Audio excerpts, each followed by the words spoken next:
Can I afford $1 million home? You may be asking yourself. Well, in today's real estate market, prices have risen a great deal, and you may have been forced to increase your budget. So, today I thought, well, let's dive into what $1 million will buy you here in South Florida and what it takes to make that happen. I'm going to cover the finances and the capital needed to make your $1 million dream home come true. So I went out, looked at a couple homes here in the Treasure Coast, whipped out my handy dandy camera. Lighting wasn't the best, but we're still going to take a look and see what $1 million will buy you here in South Florida. Let's dive in.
Well, at least the closet's impressive.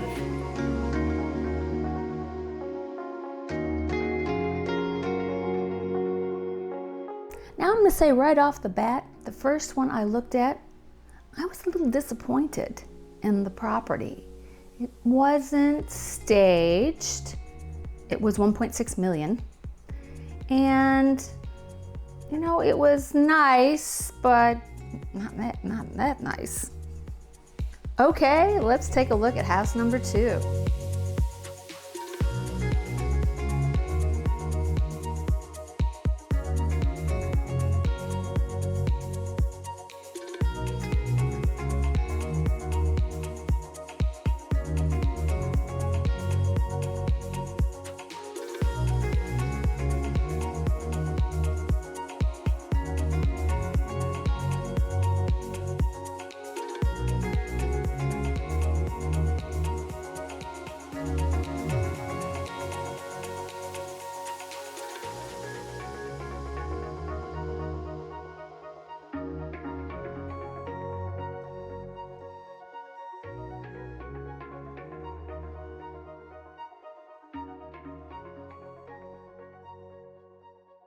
Now the second one, it was much more impressive, basically the same price, 3,100 square feet, 4 bedroom, 3 bath, with a pool, 3-car garage. Let's take a look at house number 3. Went further west. This is a big home, and it was very attractively priced, but that had a lot to do with its location.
So this home was listed for 1.4, almost 5,000 square feet, 4,900 square feet, 5 bedroom, 5 bath, had 3 living areas, was on the golf course, had a nice patio with a jacuzzi, not a pool.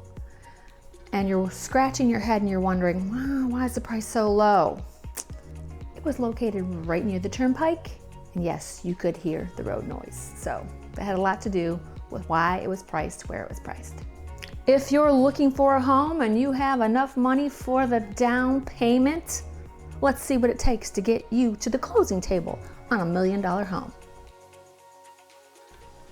Now I'm going to give you the basics on how you can afford a $1 million home, and it's as simple as the numbers. Let's say you want to buy a $1.2 million home and you're going to finance $1 million. And here's how the numbers work. On $1 million, principal and interest, let's say at 5%, your monthly payment would be $5,370. Property taxes and insurance at $2,300 monthly, to a grand total of $7,670. Now, lenders use certain formulas to determine whether or not you can qualify, and they use something called a debt to income. It's your total amount of debt, and it's a percentage of your income. And in most scenarios, not all, but most, that magic number is 43%. So after looking at all of those numbers, basically your gross income needs to be about $18,000 a month for you to afford this home.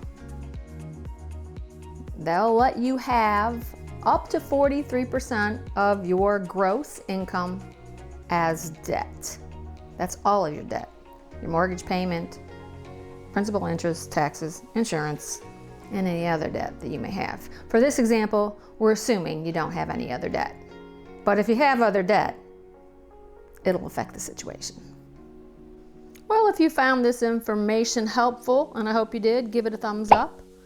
And of course, if you have questions, you can type them below, and I'd love to know what you thought of those homes that we saw. Do you think they're worth the money that they're asking for them these days? I'd really like to know. I have my own personal opinion. I think you know what it is. And if you haven't already done so, consider subscribing to this channel. I make videos like this all the time. I cover the Treasure Coast, what it's like to live here in South Florida. And I'd love to have you as part of my YouTube channel. My name is Lisa.Ammons. I'm a real estate broker, and I make videos. And I'd like for you to watch them. So, speaking of that, maybe check these next ones out. Take care.